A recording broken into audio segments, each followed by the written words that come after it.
حدیث نمبر 722۔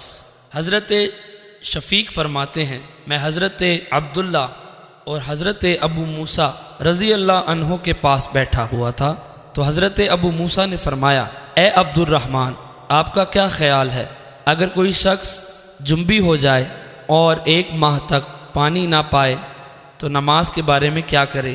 حضرت عبداللہ رضی اللہ عنہ نے فرمایا، تیمم نہ کرے اگرچہ 1 مہینہ پانی نہ پائے۔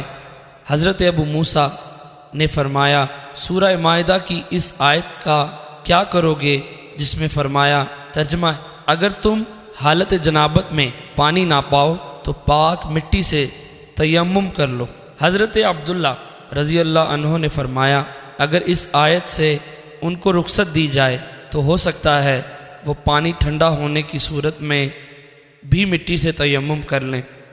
حضرت ابو موسیٰ نے حضرت عبداللہ سے فرمایا، کیا آپ نے حضرت عمار کا قول نہیں سنا؟ وہ فرماتے ہیں، مجھے رسول اکرم صلی اللہ علیہ وسلم نے ایک کام کے لیے بھیجا اور میں جنبی ہو گیا۔ میں نے پانی نہ پایا تو مٹی میں لوٹ پوٹ ہوا جس طرح جانور لوٹ پوٹ ہوتا ہے، پھر بارگاہ نبی میں حاضر ہوا، یہ واقعہ ذکر کیا تو آپ نے فرمایا، تمہارے لیے اس قدر کافی تھا۔